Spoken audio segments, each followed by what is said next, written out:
ജനങ്ങൾക്ക് ഓരോ കാലഘട്ടത്തിലും മാറി വരുന്ന ചിന്താഗതി. ഈ കാലഘട്ടം 12 വർഷത്തെ ഞങ്ങളുടെ ഒരു ഭരണ മികവ് ദേശവ്യാപകമാണ്. അതും BJP ഭരിക്കുന്ന സംസ്ഥാനങ്ങളിലല്ലേ ഉള്ളൂ എന്ന് ചോദിച്ചാൽ ആവും. അങ്ങനെ ആകും. 2009 മുതൽ തിരുവനന്തപുരത്ത് ഭയങ്കര മുന്നേറ്റമല്ലേ?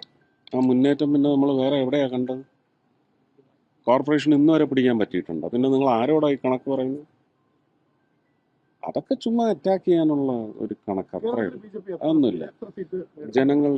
ജനങ്ങൾക്ക് വ്യക്തികളിൽ കാലത്തിന് അനുസൃതമായ സമീപനത്തിലൂടെ അവരുടെ മാറ്റങ്ങൾ അവരുടെ വോട്ടിൽ രജിസ്റ്റർ ചെയ്യും. ഞാൻ 2 പ്രാവശ്യം നിന്ന് തോറ്റിട്ടല്ല.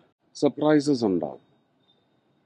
ആർക്കും നിങ്ങൾക്ക് പറയാൻ പറ്റുമോ ഞങ്ങൾക്ക് എത്ര കിട്ടും, കോൺഗ്രസിന് എത്ര കിട്ടും? നിങ്ങൾ വലിയ എല്ലാ രാഷ്ട്രീയത്തെയും അനലൈസ് ചെയ്യുന്നവരില്ലേ, നിങ്ങൾക്ക് പറയാൻ പറ്റുമോ? 9 മുതൽ അവിടെ വിരിയുന്നുണ്ട്, താമരയല്ല. ഇതുവരെ കോർപ്പറേഷനിൽ വിരിഞ്ഞ് എത്ര വർഷമായിട്ട് വിരിയുന്നില്ല കോർപ്പറേഷനിൽ? ഞങ്ങൾ പോലും വിരിഞ്ഞില്ലേ? അത്രയേ ഉള്ളൂ.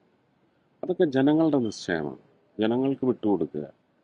പിന്നെ ജയിച്ചു കഴിയുമ്പോൾ അതിന് അന്യായമായ ന്യായം പറഞ്ഞു വരരുത്.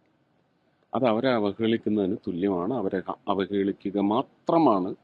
നിങ്ങളായാലും തോറ്റു വീണവരായാലും അങ്ങനെ അപഹസിക്കരുത്. ഇന്ന് ജനങ്ങൾ നിശ്ചയിച്ച അവർക്ക് കഴിഞ്ഞ ഒരു 5 വർഷമെങ്കിലും ഏറ്റ ദ്രോഹം അത് ചോദ്യം ചെയ്യാൻ ആളുണ്ടാവും എന്ന് ഞാൻ പ്രചരണത്തിലും പറഞ്ഞിട്ടുള്ളൂ. നമ്മളത് അങ്ങനെ തന്നെയാണ് പറഞ്ഞു വെച്ചിരിക്കുന്നത്. അതിന് തീർച്ചയായിട്ടും ഫലം ഉണ്ടാവുന്നതാണ്.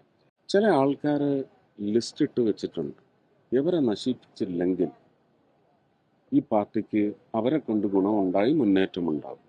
അപ്പോൾ ആ വ്യക്തികളെ ഹത്യ ചെയ്ത് ഇല്ലാതാക്കുക.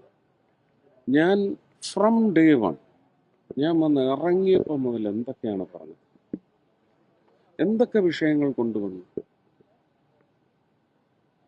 കലാമണ്ഡലം ഗോപി ആശാന്റെ വിഷയം നിങ്ങൾ കൊണ്ടുവന്നു, അദ്ദേഹം തന്നെ പൊളിച്ചടുക്കിയില്ല. സ്റ്റിച്ചിടാൻ പറ്റാത്ത പരുവത്തിൽ കീറി തന്നില്ലേ?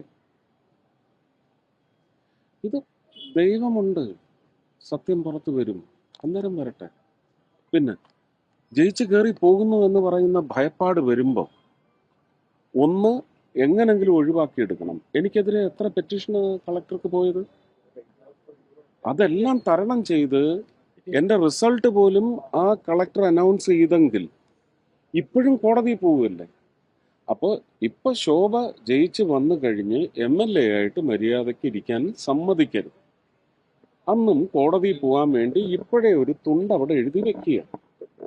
അത്രയേ ഉള്ളൂ. ഇത് ഒരു തുണ്ട് മാത്രമാണ്. ജനങ്ങൾ നിശ്ചയിച്ചു കഴിഞ്ഞു എന്ന്. ആ നിശ്ചയത്തിൽ നിന്നൊന്നും നിങ്ങളുടെ ഈ ചെപ്പടി വിദ്യയും മറ്റേ അവർ പറയുന്ന പോലെ എന്താ പൊറോട്ട നാടകം, അതൊന്നും കേൾക്കത്തില്ല.